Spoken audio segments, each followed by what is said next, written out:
All right. Hello, hello, hello, hello. Sean Brady doing a little regular wine guy, especially for Valentine's Day. I got my man Jaton Gunter, sommelier extraordinaire, out in San Francisco. Jaton, how you doing today? What up, y'all? Jaton here, owner of Grapes and Sand Publishing, and ready to get drinking and talking about Valentine's Day wine. Let's go. And here's what I love about Jaton Gunter. Hashtag wine steal of the week. Yep, coming up. Yes. And it is Wine Wednesday, or it's wine down, as they like to say in other parts of the world. And so we're winding down, we're winding up with a couple of cool things. Rosés, if you will, because it's getting ready for Valentine's Day weekend, right? So last week we did a couple of reds, a couple of awesome blends. This week we're doing some awesome rosés. I hope to be an awesome rosé. I have no idea. I've never yet had this wine before. And Jaton, what did you get? So I got another rosé. The grape is Caladoc. This is out of Southern Rhone, France, and I can't wait to get into this wine. I've tried it, and if this isn't one of the sexiest rosés I've had in a long time, I don't know what is. I can't wait to get into this. What you got? Did you say sexiest rosés of all time? Sexy. Now I'm interested. All right, so I'm going to jump right into this one, and so I have the. I'll read it off the bottle and then show it to y'all. But the Vintner's Reserve from Samuel Robert Winery. Now, the reason why I chose this wine is I didn't know a whole lot about it. Both of these wines, by the way, we found at Total Wines. Mine was here in Missouri, and we had the other one, my store 1803. Mine was in Fremont. Where's yours at? Fremont, California. Fremont, California. So we get wines in between. And I was actually able to pick up the wine that Jaton's drinking as well, which I was super excited about. And this one that I got is a Pinot Noir Rosé. Obviously, we're doing Rosé today. But specifically, I like Pinots from Oregon, and specifically Willamette Valley. And so that's why I chose this one. It did have a 91 point rating from Wine Enthusiast, which kind of swayed my decision a little bit, but sometimes those ratings are wrong. So that's why we got to get right into it, right? That's so true, brother. It's all about your palate. Let's see if it works with your palate. Exactly. So on this one, screw top, which is common to a lot of rosés, a lot of whites, especially in the summertime. Easy access, I like to say. And just, a nice little crack. It's not the same as a pop, but we'll take it. All right, so we got this guy going. Oh, look at that clear glassware. That looks beautiful. Look at the color of the wine, too. I know. Look at that. Looks beautiful, bro. Thank you. Yeah. A little bit more than a tasting, but let's see what we get on the nose here. Get right into it, as my man says. Ooh. I don't know. Can you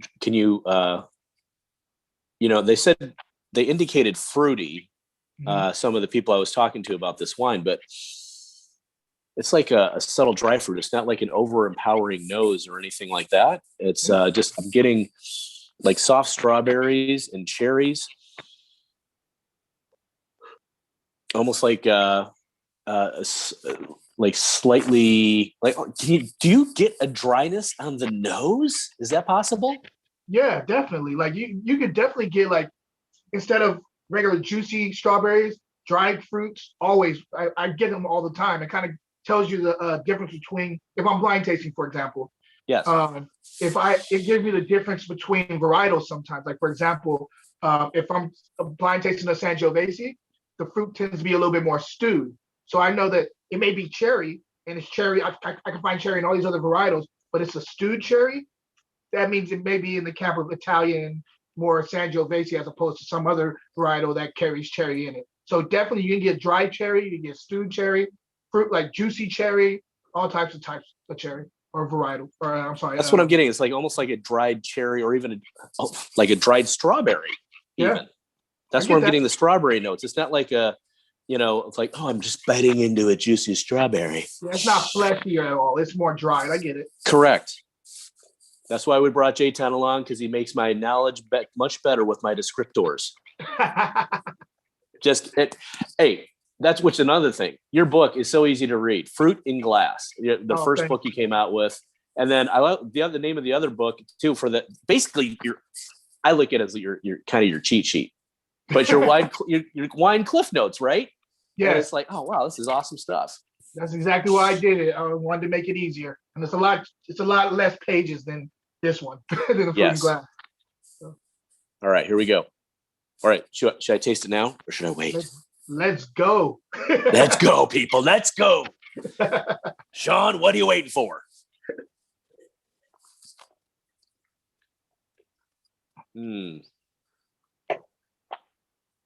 Oh, you already like it. I could tell. I do.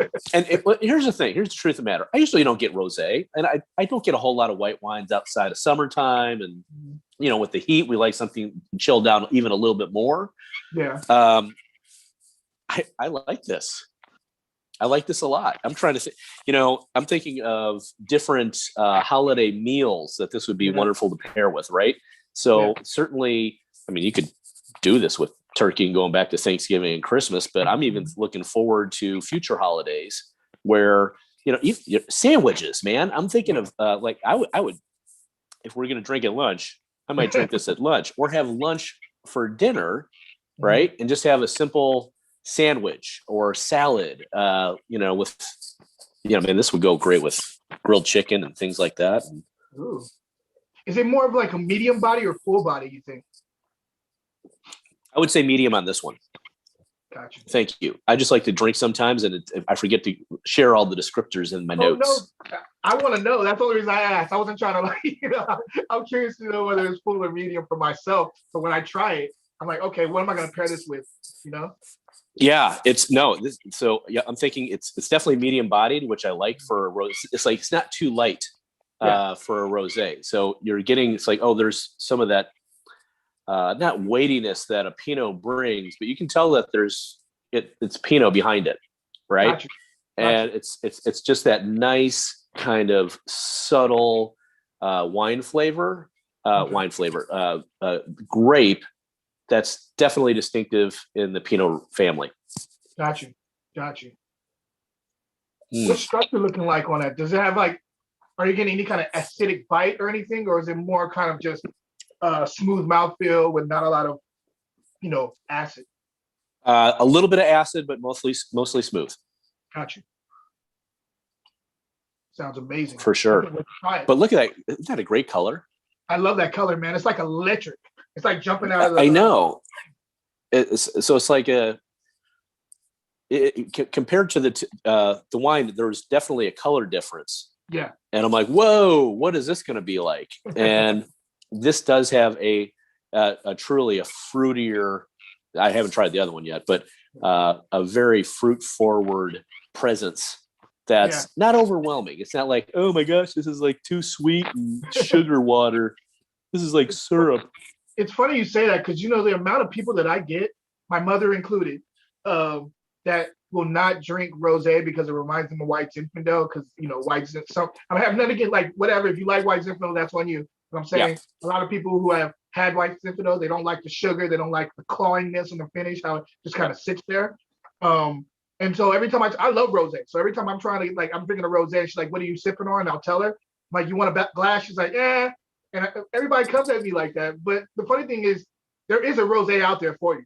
I don't care who you are. I don't care what kind of whether you like red wine or white wine. There is a rosé out there because they do not come in the same bubble wrap package. These things are different. They are not absolutely at all. They are different. And so there's two styles of rosés I really dig. Some of them are whatever, but there's two styles that I really, really dig. And so I gravitate towards those. But there's other people that I know that like a little bit more of body and weight and, less acid. And so I get that too. It's what you can find your rosé. You just got to taste through, you got to kiss a couple frogs to find your prince. You know what I mean? So, yeah. Speaking of kissing frogs and prince, so Valentine's Day, here's exactly when I would serve this one. I would do a Valentine's Day brunch. I love that idea. I'm with you. 110%, because this is going to hold up with not over syruping, your waffles or your French toast or anything like that. But man, this would go wonderful with some carbs. And then even if you do like an eggs Benedict or something like that with a little bit heavier sauce, it's gonna hold up to the weight of a hollandaise sauce. Okay, I like that. Right. Like that. Probably enough acid to break right through it, right? Just enough, right? It's going to hold up to the acidity of the lemon juice and the hollandaise sauce. And it's like, oh, it makes you happy. And it's only brunch time. I'm not mad at that, man. Not mad at all. Ooh. All right. Now, I know there's a few other people online. Let's see if there's Jenny, you can let us know and just do a little text chat in our Zoom call so we can see any questions that come up while we're doing this. Please do. Because that'll be good. Because Jaton, you should be able to see him come up too. Oh, really? I didn't know that. I'm not tech savvy. I just drink wine for a living. Well, I'm a little tech savvy, but that's why we have Jenny, our media coordinator, in the background. All right, Steve, did you see that pop up? I do see it. Yes. All right, we got the technology working in our favor. I learn something new every day, my friend. I know. That's what if we're not learning and we're not enjoying life and experience it, hey, what's it all about? What are we doing? Right. That's real.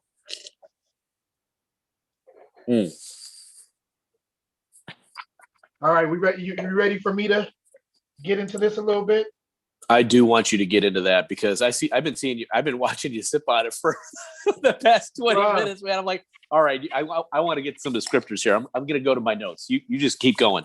Normally, I would take my time and wait for you to drink your wine. And at the beginning, I'll take a sip just to kind of know what it is, smell it, make sure it's not corked, all that kind of stuff. But I took a sip of it and I was like, oh my goodness. And I couldn't stop sipping it. So that's where we're at. Well, I like that intro just on its own. You're making me want to say, I got to go try that one now. I'm sorry, what was that last part? All your descriptors are making me want to try it right now. I was like, oh yeah, absolutely, 110%. All right, so we're gonna get into this. Let me tell you a little bit about the bottle before we get into it. So this is a pretty obscure grape. It's called Caladoc, and it only comes out it's only grown in parts of Portugal, Languedoc, and Provence. And so it's a really unique grape. And, I like uniqueness. I'm always looking for a grape that I have not tried. So when I had bought this bottle probably about a month and a half ago and I loved it. So I was like, I want to go back to this because I remember that this was a sexy bottle. And if we're talking about, Valentine's Day wine, this is the rosé I would think go with. So this is Tendance is the name of the label by Franck Olivier Mousset. 2019. I'm going to put the bottle there so you guys can see it. Hope that's enough for you. And let's get right into this because there's a lot to be said about this wine already. On the nose. No, you got it. You got it. And I'll wait for you if you want to sip it with me. Okay, hang on a second. Yeah, I'll wait for you. I'm going to switch glasses so I know which is which. I won't use the same pretty one. I just gave Michelle my other nice crystal clear stem glass from the Costco. How did she like your wine last time? The red wine. We never heard her. Oh, Michelle, we never got your opinion on the red wine last week with Jaton. She doesn't remember. That was a whole week ago. I respect that. No, I do remember. She gave it a 3.5 stars, which that means I'd buy at least another bottle, right? So that's not a bad rating at all. My rating system goes 3. I'd drink it again, but I'm not spending my hard-earned money on that bottle again, right? I feel that. 2.5 stars, that's where we get into shaky territory. It's like we're telling people about it in a bad way. Yeah. But 3.5 stars is actually a good thing because I would drink it again. I would buy it again. And, there's so many great wines out there.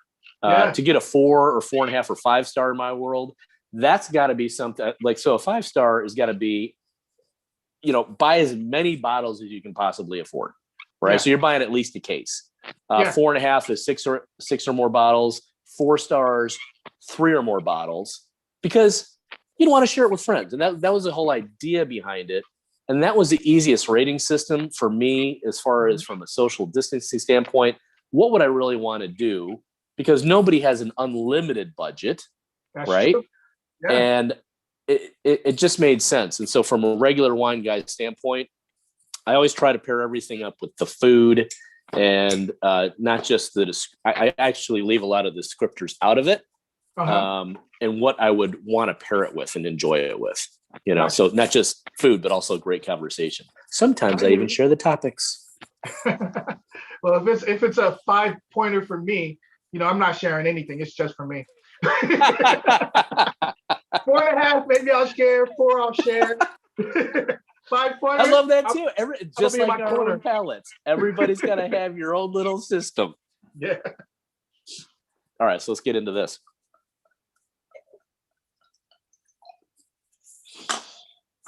Ooh, that's a lot different. Yeah. So I'm gonna get right into the nose on this. Please do. So I'm getting fleshy strawberry. I'm getting raspberry going on there too. There's a secondary salty thing going on the nose too, like kind of like a minerality kick, like a sea salt type thing.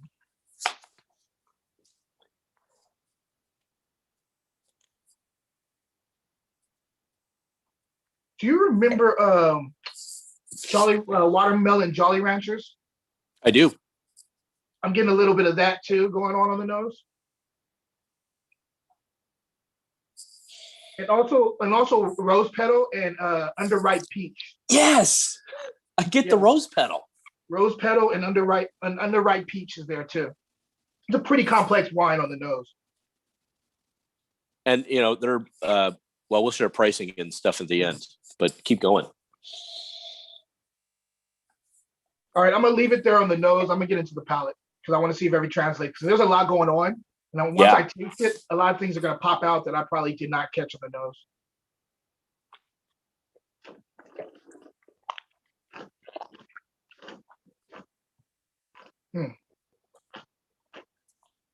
Okay, so this is one of those wines that when you taste it without letting the air in, it's already delicious. The mouthfeel is beautiful. It's elegant.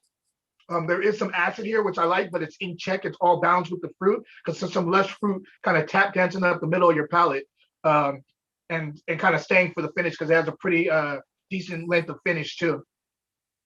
But when you let the air in, there's some complexity that pops in. That peach I was talking about is there that kind of kicks in the third quarter to the finish. I'm getting that strawberry and watermelon Jolly Rancher. They're on the initial tack. And then you also get a little bit of that raspberry that kicks in the second quarter. So it's a fruit. It's a lot of fruit here, but it is acidic enough to balance out that lush fruit. I kind of like it just because of that mouthfeel. And I think that mouthfeel is really sexy. If it's me talking, you were talking about how you would drink this you would drink yours for brunch. For me, and I'm thinking about the food I'm eating and like the time of day I want this, because this is more of a full body wine, even though the color would make you think it's not. This is more of a full body rosé. I want this right. I can already see it. I'm sitting there. I don't know if you guys know about Capitola in California, but Capitola is by the sea, is like literally this little small town right on the water, right on the beach. And I can see myself right before the sun goes down, drinking this bottle of wine with my lady, and we're having charcuterie. Like I think like some salami and stuff would be really amazing with this. Prosciutto. I also like some like really rich cheese would go really well with this.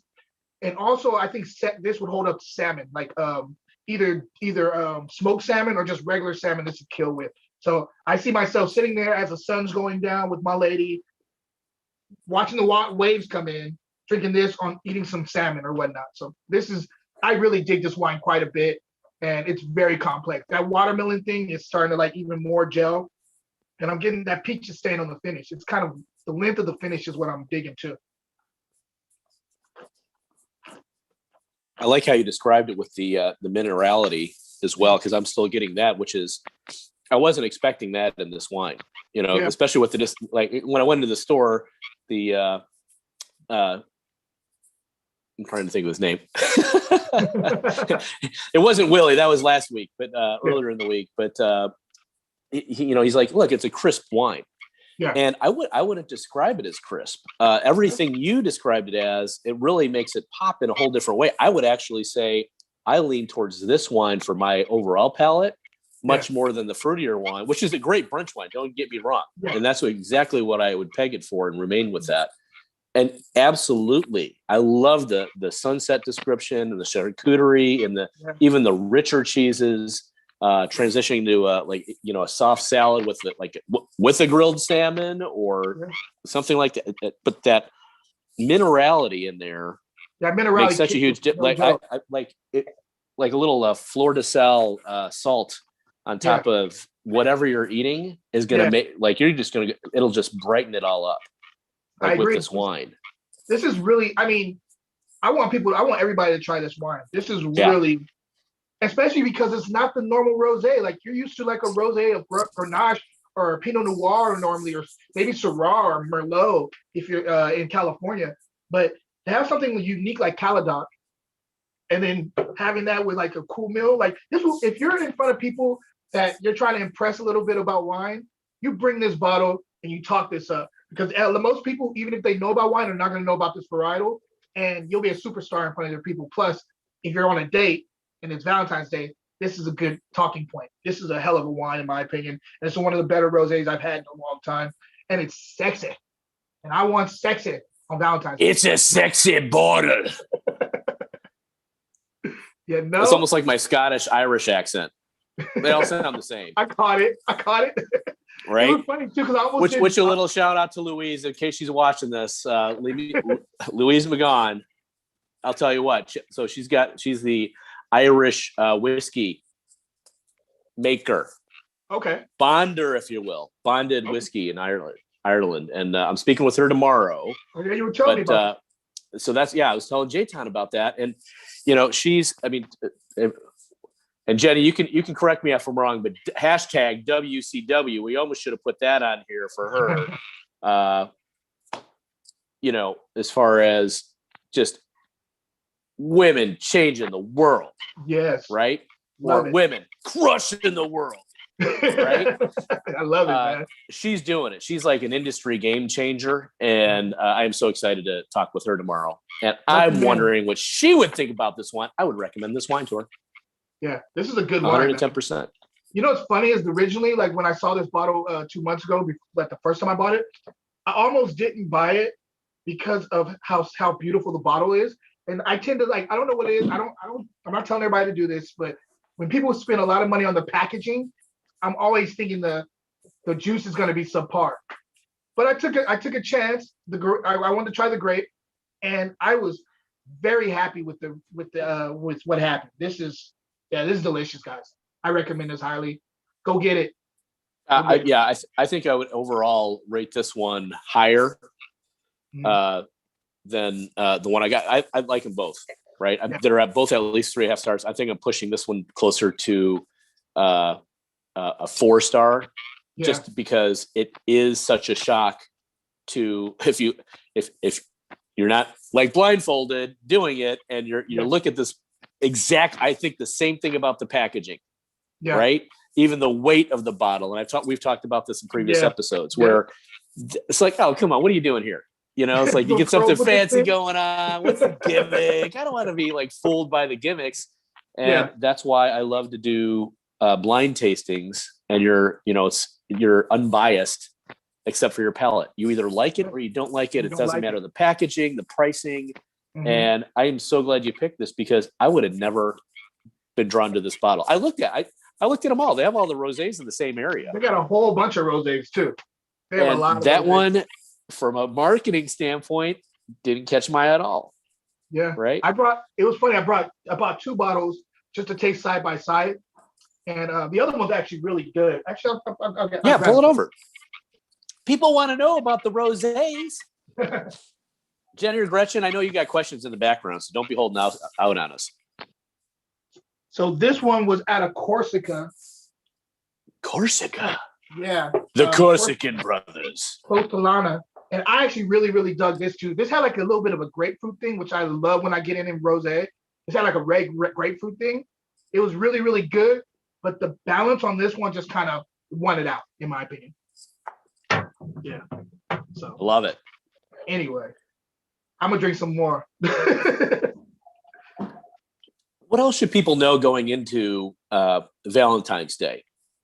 Because, and this is kind of a general rule of thumb. Anytime you go into a wine store, Mm-hmm. I was there today, just picking up a couple of bottles for us. Right, I wanted to make sure I had your bottle of wine, my bottle of wine, and make sure I got Jenny a bottle of wine.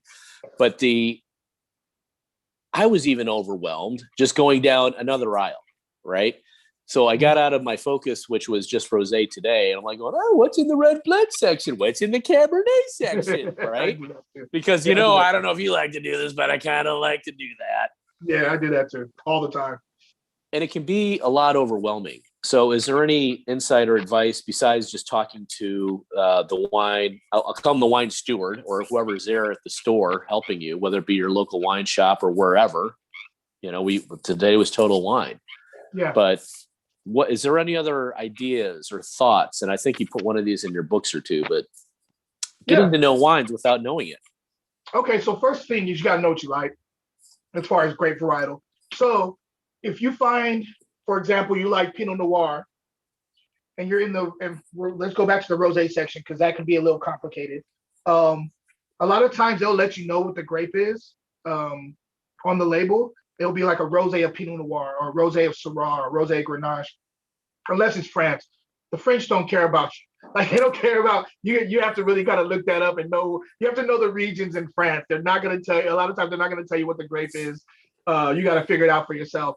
But know what you like, and when you go to the rosé section, find the rosé of whatever that varietal that you like, and more than likely, not always. This is not like 100% thing, but most of the time you'll find that you like that wine because people travel for grapes. People go to certain wineries for a specific grape. Like if you're in Willamette, you know that you're there for Pinot Noir.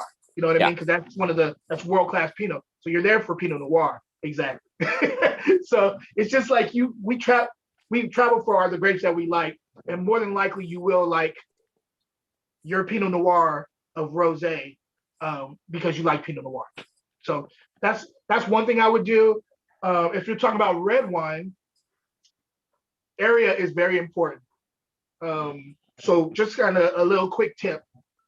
If you like big, luscious wines and you're looking for California red wine, there's specific places that you want to look to. Look to Napa, look to Sonoma, look to Paso Robles. They tend to be bigger boy wines, a little bit more of the bigger grapes, the more like the warm, comforting blanket type of varietals there. Livermore too sometimes, depending on what you're looking for, and even Gilroy will have some too, because there's a lot of heat in those areas, so they tend to be a little bit bigger. If you're looking for higher acid, a little bit more delicate wines, then look at Santa Barbara County if you're looking in California. And then also there's some microclimates in Sonoma too that you can look at, but it's hard to know unless you really do the education for yourself. You have to taste a lot of wine, and that's why I always recommend going to Trader Joe's or something like that if you don't have the money to kind of taste through a lot of different types of wines and figure out where your palate lies. I can't give you a quick and hard way of getting to Valentine's Day because it's right there. But going forward, that's what I would recommend is taste as much as you can, keep notes, and find out what you like. And if you have any questions, you can always hit up the regular wine guy, or you can hit up me. And I would love to answer a question. I answer a lot of questions offline. You can always DM me. So I'm here for that. Yeah. On Instagram, is Instagram the best way? Yeah, Instagram is the best way to hit me up. Instagram is a great way for me too. It's just Brady.eats. And that's me on Instagram. Jaton, which Instagram account's best for you? Mine is Jaton Gunter, Jaton Gunter, period. And it's JATONGUNTER because no one spells my name right. So again, that is JATONGUNTER. And just in case you didn't get that, it's Brady, like Tom Brady. And .eats, like I'm going to eat with an S. So Brady.eats and Jaton Gunter, JATON, just like Gunter would be spelled GUNTER. Very cool stuff. Yes, DM us on Instagram. Seriously. We love questions. We love, I love pairing it with food. I think wine is there to accentuate your experience, not just for food, but also conversation with other people, just like Jaton and I are doing now. I wish we were sitting across the table from one another. I can't wait till we can, bro. I I know. cannot wait till we can like catch up like face to face and The just. same thing with Gretchen in the background and Jenny in the background and Josh in the background. I feel like now I see Jason and Jenny and everybody. But I'm dating myself with that. And Jenny shaking her head. I love it. It's good stuff. Yes, sir. Jaton, anything else that we want to say before Valentine's Day on Sunday?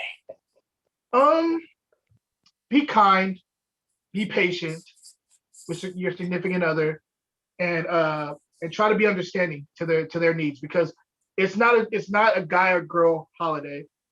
It's about the person that you love, and you wanting to make them feel special for that specific day. And so that's what you should do. Just make sure that you're focusing on their needs. It's not about you this day. It's about them, and vice versa. So that's what I would add also, just open up your heart.